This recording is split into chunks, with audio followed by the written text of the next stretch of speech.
Thank you for tuning in to Music Marvels with Achickwitbeatz and Breezy Gipson. I am music producer Achickwitbeatz. And I am business entrepreneur Breezy Gipson. And we're glad that you're with us once again.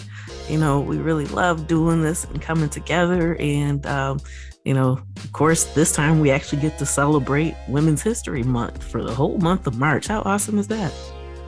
Oh, man, that's totally, truly, amazingly awesome. And, I'm excited about it. And because I know there's a lot on the table. There's a lot to discuss. There's a lot of upcoming and enterprising women all over coming from different directions. And, so salute to this month, to all the women, and not just this month, all the months of the year. Yes, for sure. And so, we're going to be highlighting some of the interviews that we've had with amazing women who are making history right now as we speak. So, we're excited to share those with you. And of course, music industry news and beats by yours truly. Okay, let's do it. All right, let's go.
We have the one, the only, legendary, multi-talented Quartz QZ with us. How you doing?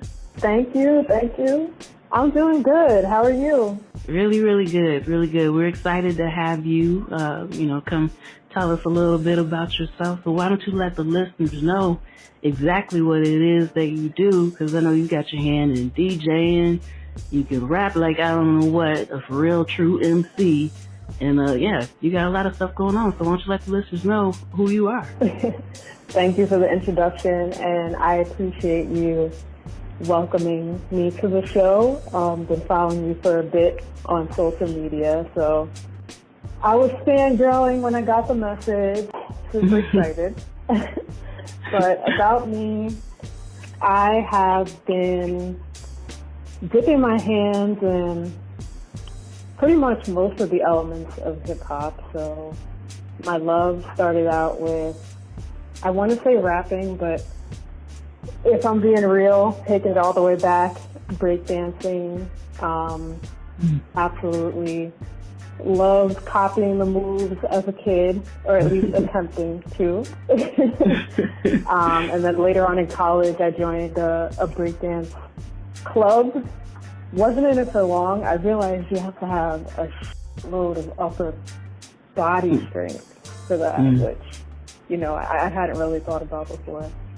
But my main passion is in writing, rapping, recording. I've been writing since I was, I don't want to age myself here, but instead of saying the amount of years, I'm just saying, 13, 14 years old, little young buck. Graffiti, always been a fan. I haven't done any graffiti myself. DJing is something I just picked up last year. I've always just admired the skill that goes into that, especially with the old school turntables. That's what I was allowed to learn on. I'm just so grateful that there are still teachers out there doing it that way and not just throwing us directly onto the digital. I feel like you still have to have a respect for, where everything came from. And then the last element of hip hop, if I got them all correct, knowledge. I mean, that's just something that I'm constantly striving for, not just music related, but civil rights, all that kind of stuff. And I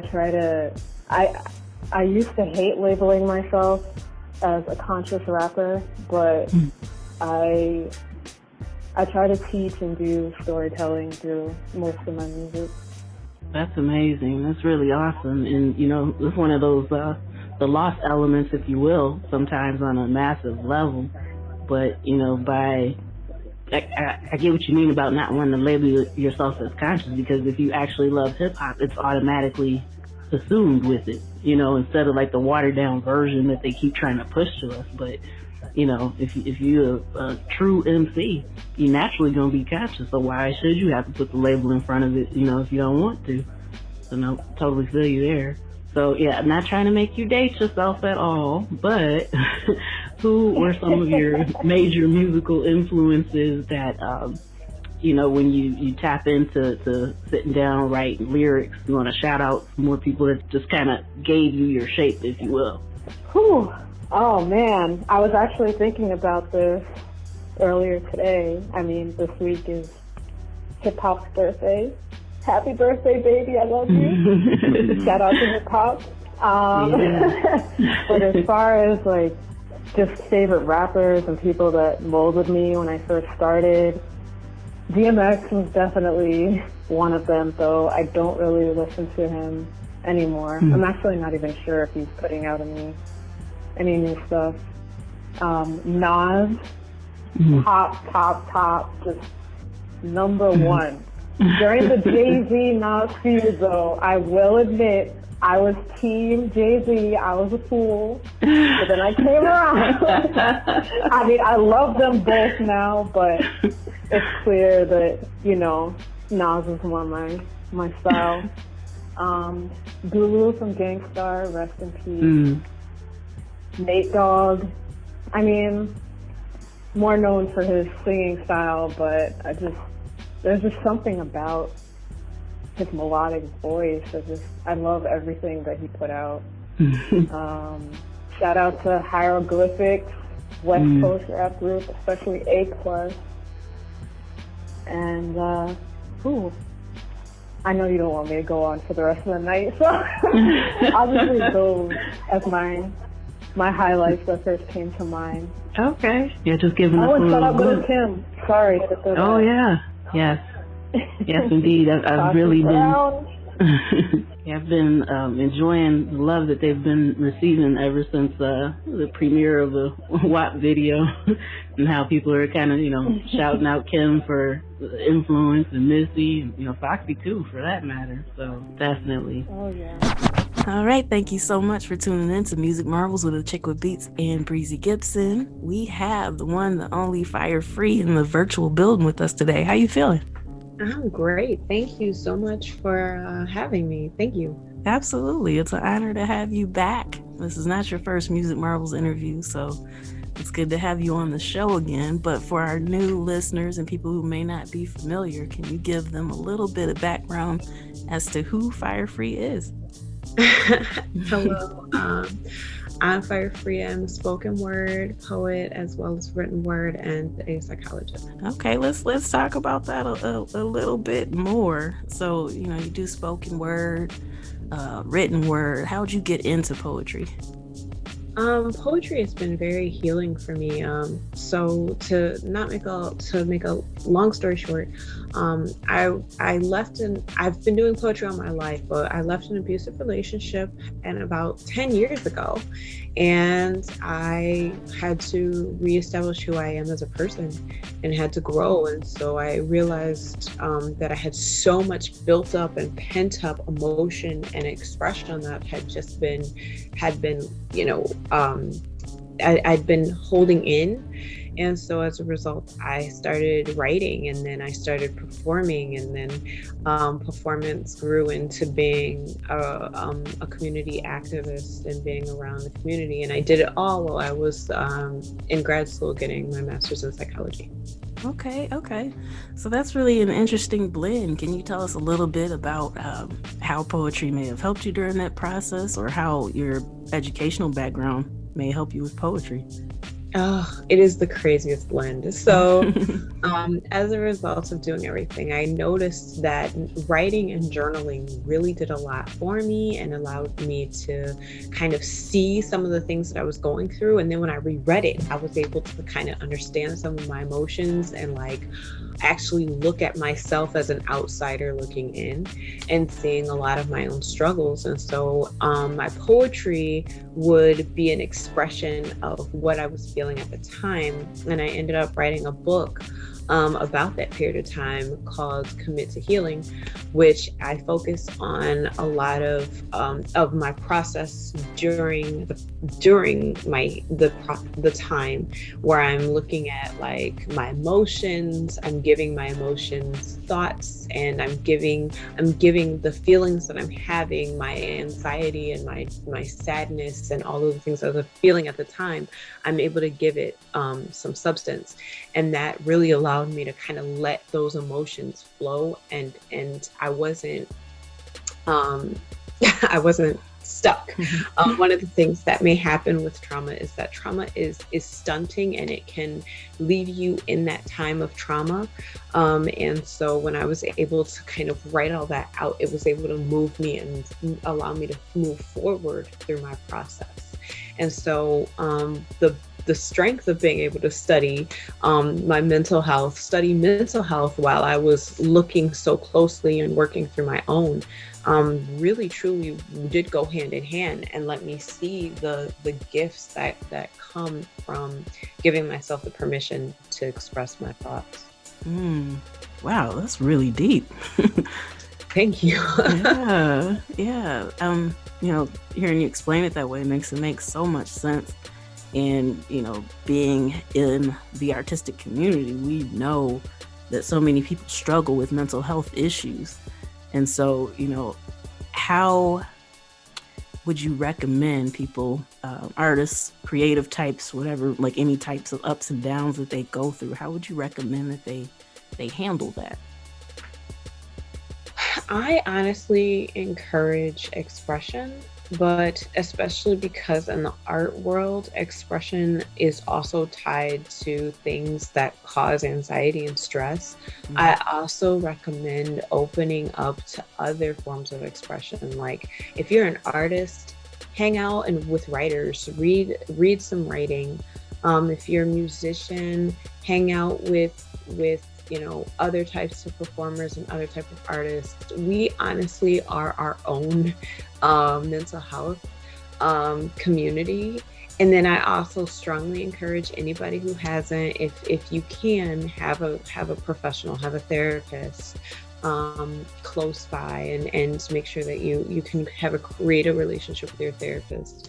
But because of the way that times have been lately, that may not necessarily always be easy. So at least have some sort of professional that you can consult with if possible. And also make sure that you are able to, in a place where you can reflect on your own feelings and you have a support community with you.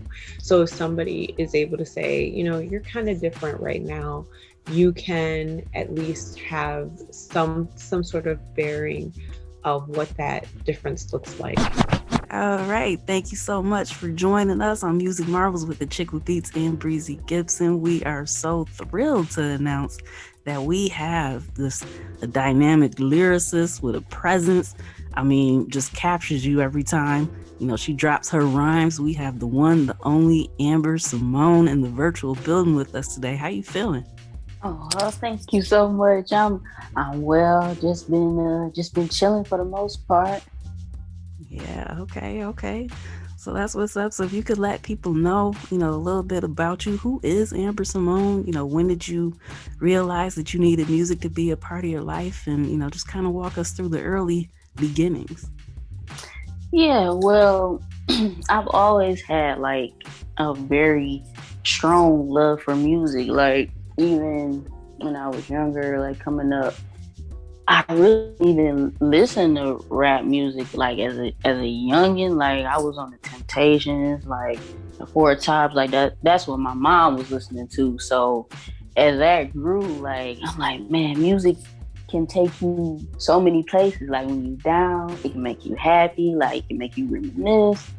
So it's just always been a part of me. So as I got older, started listening to rap, and I was already writing poetry, so it's kind of synonymous. So once doing music was introduced to me, like I'm like, no, I don't think that's me. Like I'm kind of laid back, I'm kind of to myself, but I gave it a shot. Like I actually started off producing first, and kudos to you and all the producers, because that takes talent for sure. Like I'm like, oh no, I can't do it. So I always gotta give big props to producers, man, because to be able to create like a vibe, we gotta go off the vibe with rappers. So yeah, that's that. I'm like, this not my calling. Like it's something else. And so I just started writing raps, and I gradually, took me a while, but I found my sound. And once I was able to find my pocket, like my goal was to be myself, to be relatable, but to be, a positive influence, so to speak. Because a lot of times when you hear rap, for the most part, I mean, not everybody, but it's a lot of B words. It's a lot of women kind of like out there in a way where, everybody not like that. So I kind of want to stand on my own and just be myself and be like a beacon of like, hey, you know what I'm saying? There's another way, so that's kind of what's driving me like right now, present day. Man, that was so beautiful. You said so much. So much. Thank you. There. Yeah. And so hats off to you for that. That's something that is quite common. So a lot of times with male artists in the game, you actually do get a variety, but you don't really see that too often with women in the game. Mm-hmm. So, kudos to you for being, one of the ones that's just trying to be yourself And yeah, man, that's amazing, isn't it, Breezy? Yeah, it really is. It really is. And kudos to you for doing that. And I allude to the point when you said when I found my pocket. Okay, and so that's very impressive right there, letting the folks know, hey, there were some things to choose from, but when you found what fits you the best, and that was like a jumping on a super freeway, because you found your pocket, and that was the root of your creativity. And staying in that pocket, hey, there's no telling what can happen as long as I stay in this pocket right here. So let's roll. You see, right? And yeah, that's some good stuff. Yeah, it really is, because with everybody, well, I shouldn't say everybody, but with what we see mostly in mainstream, there's a lot of repetition. And so, if people are themselves, that's what, offers the variety. So yeah, that's fantastic. So if you could maybe give us a little bit of information on what inspires you when you write, like how do you get into that mood to, pen your lyrics? Well, I'd say sometimes I go in and I know what I want to say. Like if there's like something that's been on my mind, I'm like, yeah, I got to get this out. Sometimes my emotions will drive me. Sometimes it'll be a particular beat, like when I'm grooved, like, oh yeah, this make me want to say this. Or sometimes it's like a lot of just life experiences too, like with one of the projects that I recently dropped was organic. I kind of just went through the different stages of like, I went through reminiscing back in my childhood and the night growing up in the 90s. And then I wrote about, breakups, relationships that I may have gone through. Then I wrote about just my growth as a person, as a woman, and where I am now. So when I sit down to write, like, I just feel like it varies, but a lot of times situations will inspire me, just thoughts that I have.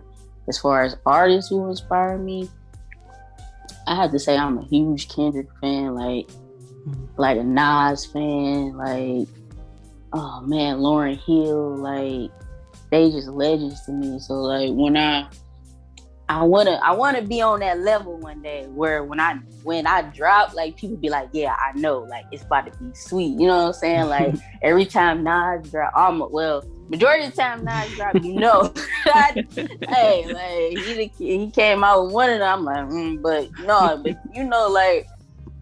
yeah, Nas. Every time Kendrick drop, it's like fire to me, undoubtedly. And then Lauryn Hill, even though she had that one, like it was just perfect. She had that one perfect put together just album. So like I want to put my best foot forward like that every time that I drop something. That's just kind of what inspires me. I want to get better every single time if I can.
Chicago, New York, or Los Angeles. It is business. Big business.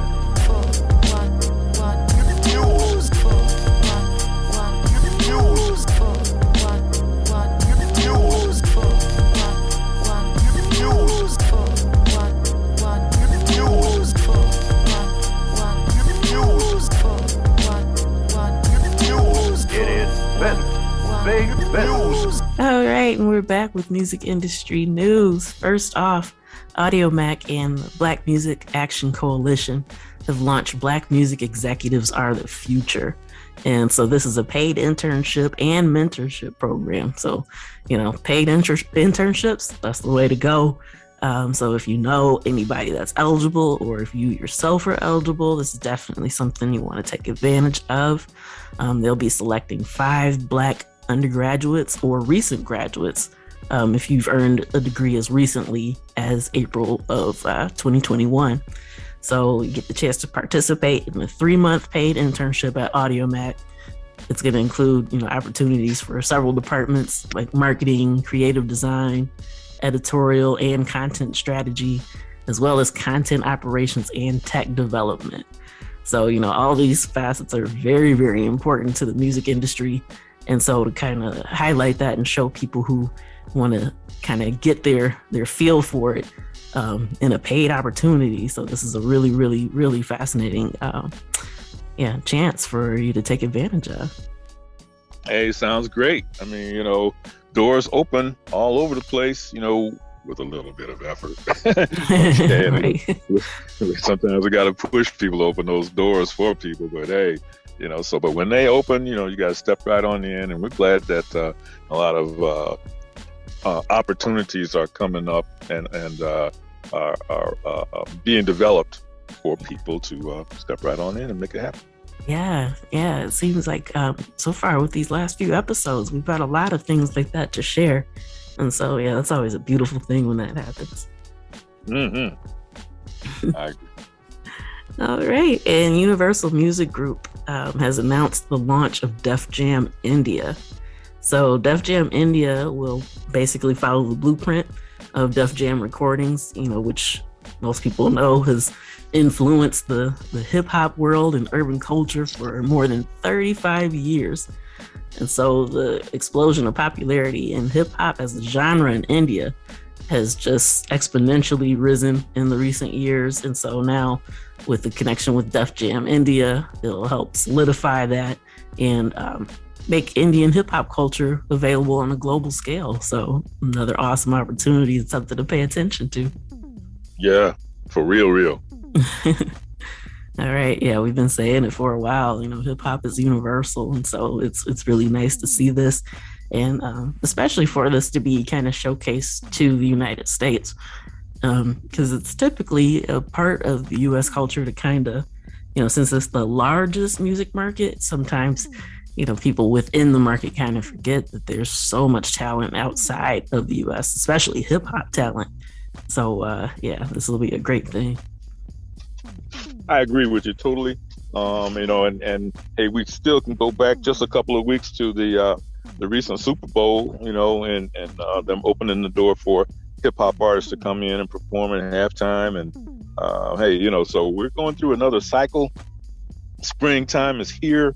Some things are being eased back, some regulations and rules being eased back. So looking forward to a great spring of outdoor events and concerts, and even some indoor ones as well. Mm-hmm. All right. BlackRock teams up with Warner Music Group to launch a new $750 million music buying fund via Influence Media. So according to the Wall Street Journal, Influence Media has already spent $300 million of the new music, or of the new money on the new fund that includes 20 catalogs. So they got the money, they came in hot, already blazing and buying up stuff. So now make sure that you realize BlackRock is not the same as Blackstone, which backs hypnosis. So we talk about both quite a bit, but so they've already invested the money that they've got. Beforehand, they had already invested in another rights company called Primary Wave. And that, they have over like 10 trillion of assets under management. And so the fact that now they're taking some of that money and investing in music rights kind of shows you where the shift is going. And so we've pointed out before, and we've said it, multiple times in different episodes, but evergreen content is what they're really looking for. So it's the songs that are kind of tried and true and have stood the test of time. And so once again, you can't stress this enough. Make sure that you're making the music you want to make, not what you think will be hot or what will be popping, because if it's got some meat to it and some weight and can stick around, that's what they're looking for. So yeah, just a heads up there. Yeah, and so, we stress over the weeks how artists have to sharpen their craft, work on their craft. Okay, so, as I was just alluding to, with the time of year and things opening up for presentations, concerts, and things of that nature, meetings and music symposiums and all kinds of things, where they were doing them online. Now some of them can be in person, but you still got to spend that time sharpening your craft as far as being an artist. Don't think that you can just run in there at the last minute and throw something together. Guess what? If you do that, then once it's blended and mixed and all of that, when people hear it, they're going to say the same thing. Well, this sounds like this was just thrown together. And you don't want that attached to your name. So work on your craft, sharpen your craft. Mm-hmm. That's excellent advice, because that type of stuff will stick in people's minds. And, it's speaking as a music engineer, when you're mixing and mastering stuff, you can create magic, but if it's not polished underneath, there's only so much you can actually do. So you can't expect a recording engineer to actually, do all the work for you. You got to do it yourself, just like Breezy was saying. Yeah, they can add the sauce on it, the secret sauce, and make it sparkle. But yeah, you gotta give them something to work with. So yeah, Breezy said it best. Make sure that you're working on your craft any chance you get. Yeah, because just over the weekend, I saw 3 different groups, bands performing. And, so we've been kind of in the cocoon for the past year and a half, 2 years with the pandemic and so on and so forth. So now the sun is coming out and people are getting out to perform live again. But see, if you haven't worked on that on your stage show, you get out there, you may not be ready. You may not be as ready as you thought you were. Mm-hmm. Okay, so sharpen your craft. If it means, putting something else aside so you can get in there and actually rehearse a stage show, get back to your stage presence. You think stage presence is something that people keep forever, but sometimes they lose it. So you have to keep that fresh, right? Yeah, for sure. And, there's still time to work on it before, the warm weather and everything hits more consistently. So this is the last month in the first quarter of 2022. So yeah, you got some time to work on it, and make sure that you're ready if you're ready to step back out on stage or in the booth coming up soon. Just a tip, just a few tips for you. That's it. We're not hitting hard, but just throwing some tips out there, words of wisdom. Yes. All right. Spirit Music Group has bought Jason Aldean's masters for $100 million plus. And so the deal means that they've acquired 90% of his recorded music catalog, which includes 9 albums altogether, a bunch of number 1 songs, a bunch of top 10 songs, and platinum and so forth. So the acquisition also includes the neighboring rights and his Sound Exchange royalties. So he's retaining the remaining 10% of ownership in his catalog.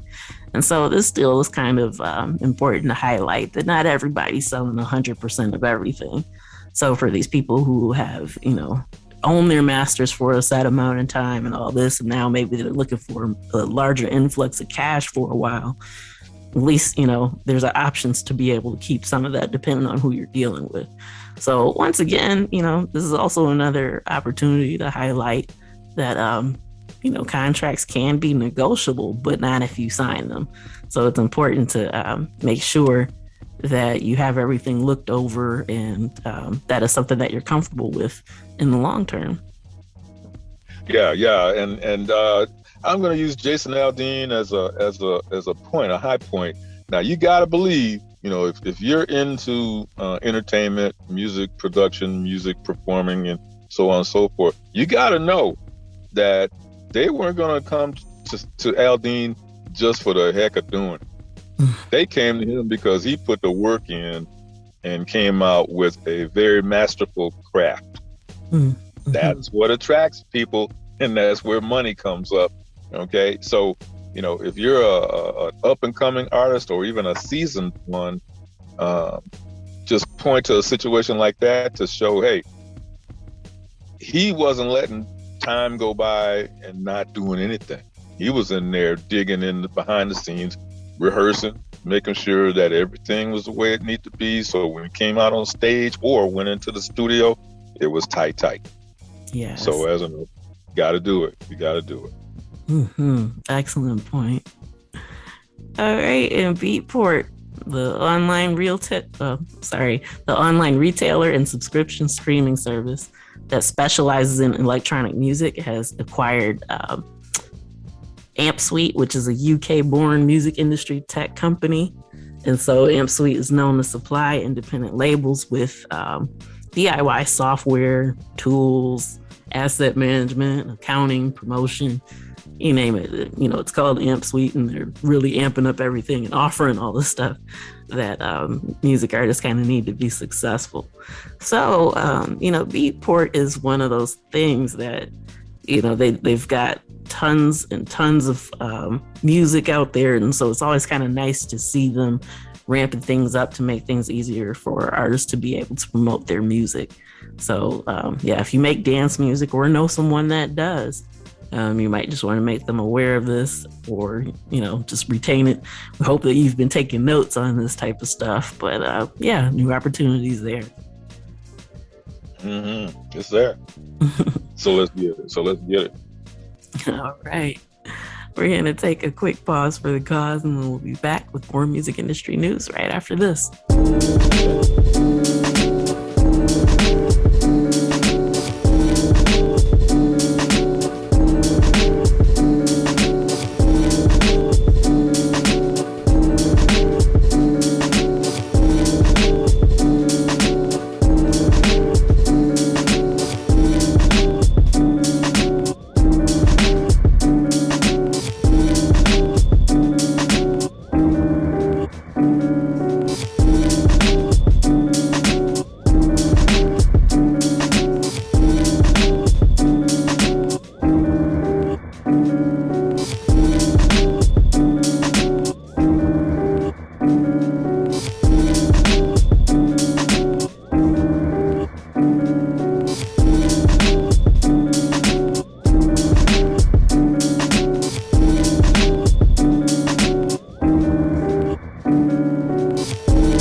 back with more music industry news. Questlove and Mick Jagger are executive producing a four-part docuseries of James Brown's "Say It Loud" for A&E, and is set for release next year in 2023. So yeah, I heard that it's going to be exciting, right? I was excited just hearing the headline. The docuseries is going to examine James Brown's legacy, with interviews, friends, families, collaborators, and proteges. And of course, his catalog is going to be highlighted, and there's some never before seen footage in the archives that are making its way to this docuseries. So I'm very excited to see it. Hopefully you are too. Documentaries are so helpful, and just kind of showing the process of how some of the greats became great. And so there's always learning opportunities for artists in that. So yeah, hopefully you'll take advantage and make sure that you check that out once it's available. Well, you know, I got to step in. I put the enunciation on that because it just brought up some memories long way back now. Okay, and this is a true experience. So, hey, put your ears on. Now, I was in a band, and this band played a lot of rock and roll music and middle of the road music and stuff like that, because we were kids, okay, kids. And so then when that song came out by James Brown, we were already in the mode of performing live. Okay, so my partner and I, we wanted to play that song. We wanted to perform that song, but the two other guys in the group, they were embarrassed and they didn't want to play that song. Mm-hmm. Okay, so the more we lobbied for it, the more they were afraid of playing it, because I don't know why they just were. Anyway, that song caused our band to break up. Wow. Wow. That song right there.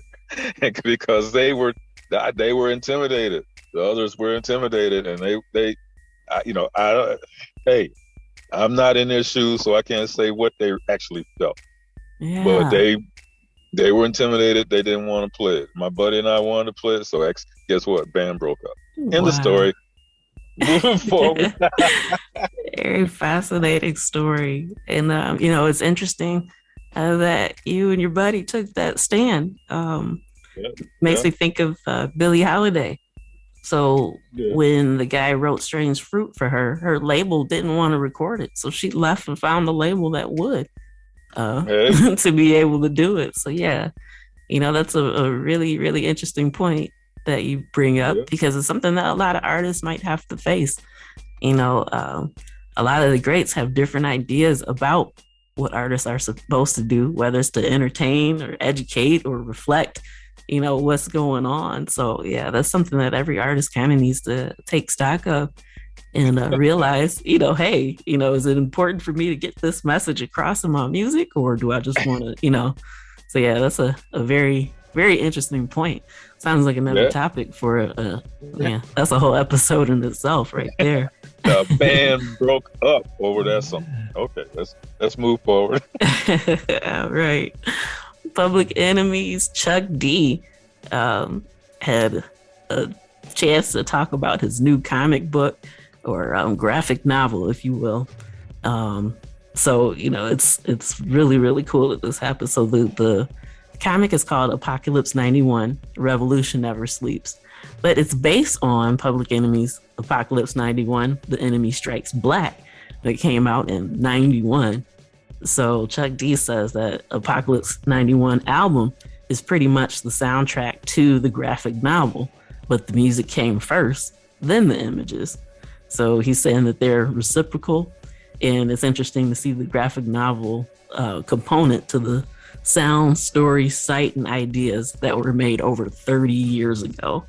So, it's kind of cool to take the content and kind of repurpose, if you will. So to be able to take a song that was impactful from them and transfer that over to graphic novel form is really, really excellent. So, shout out to Chuck D for finding more creative ways to express all the knowledge and stuff that he has. Yes, ma'am. Big shout out to Chuck D for that. Yes. Okay, and now we mentioned this last week. I didn't want to say his name at first, but Kanye's stem player has been emulated for fans to be able to listen to Donda 2 without actually buying the stem player. So shortly after he made the tracks available and uploaded to the stem player website, some tech-savvy fans decided to make it possible for people without it to be able to listen to those songs through file sharing sites. So they created it so that when the website sees it, they think that these people are actually accessing it through the stem player. And so it allows them to be able to take the songs and still hear it without paying the $200 that was initially required to be able to hear it. And so somebody on Reddit had even shared the script that actually emulates the Steam player, so that way other people could trick the device into thinking that it's connected, or trick the website into thinking that the device is connected, to allow them to extract the vocals, drums, bass, music, all the different stems parts of the track. So we were talking about this last week, just mentioning the fact that it was available, and yes, it's a new way to distribute, but that was kind of the problem that happened before. Once the internet became more readily available to more people and piracy was kind of running rampant. There's a difference between, making something kind of like a collectible or having like an exclusive experience, or making stuff scarce. And so a lot of times the scarcity kind of leads to piracy.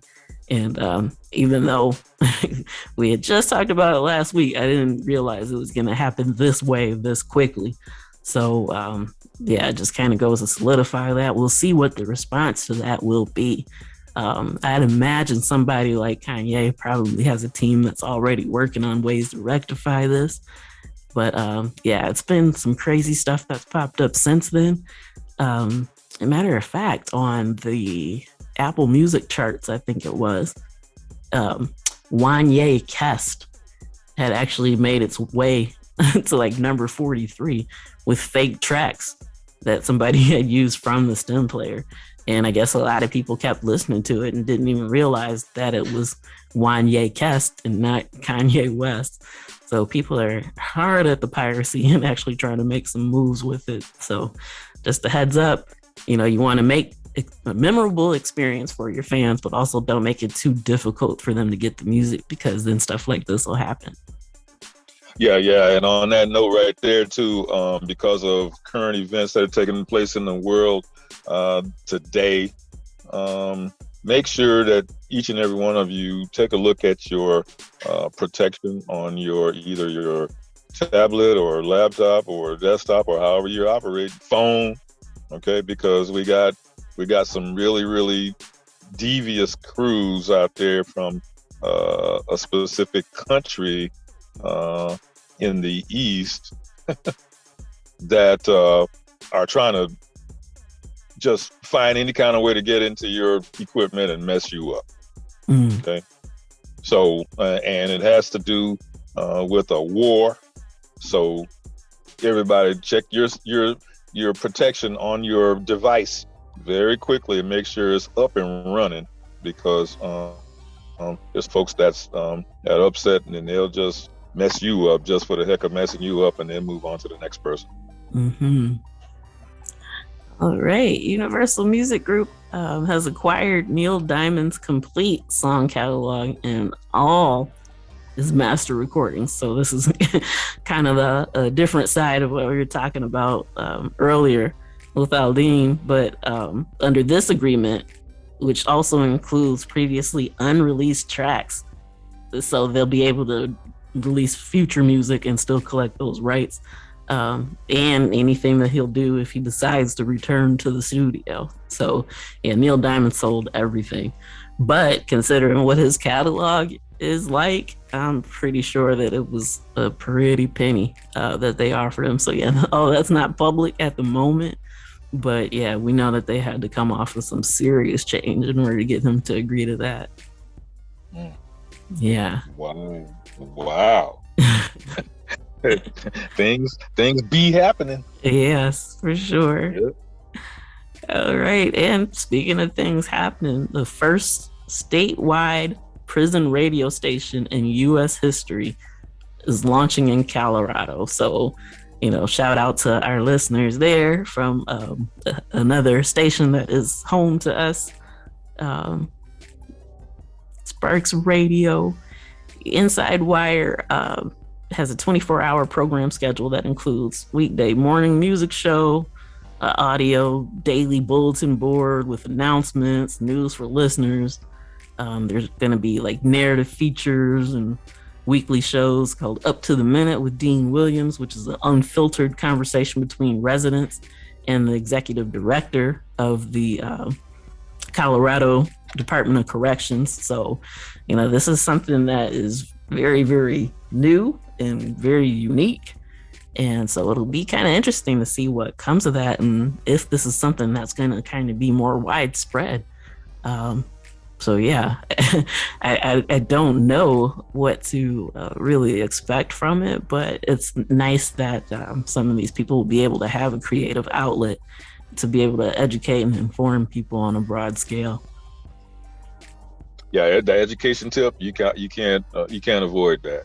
Mm-hmm. Anything that has to do with education, especially in the music industry, gotta go for it. Yes, for sure.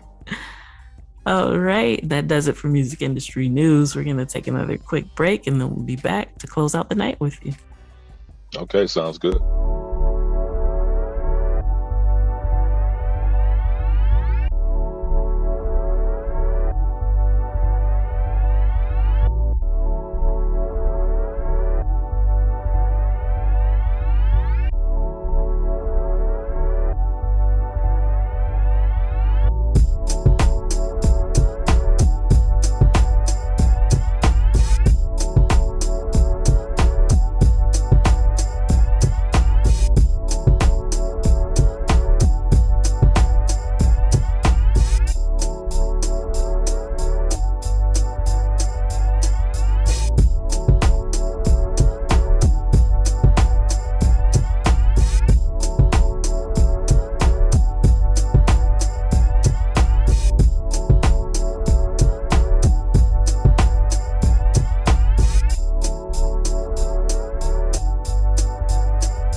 And that does it for this week's edition of Music Marvels with Achickwitbeatz and Breezy Gipson. Once again, we thank you for joining us. We really appreciate you. And we'll hope you come back and join us again next week. Yeah, we're giving shouts out to all around the globe because we got some folks coming in here in our show that are really kind of leaning towards this info right here. So shouts out to everybody. Yes. All right. So until next time, tune in, tell a friend, and we'll see you then. Peace. Peace.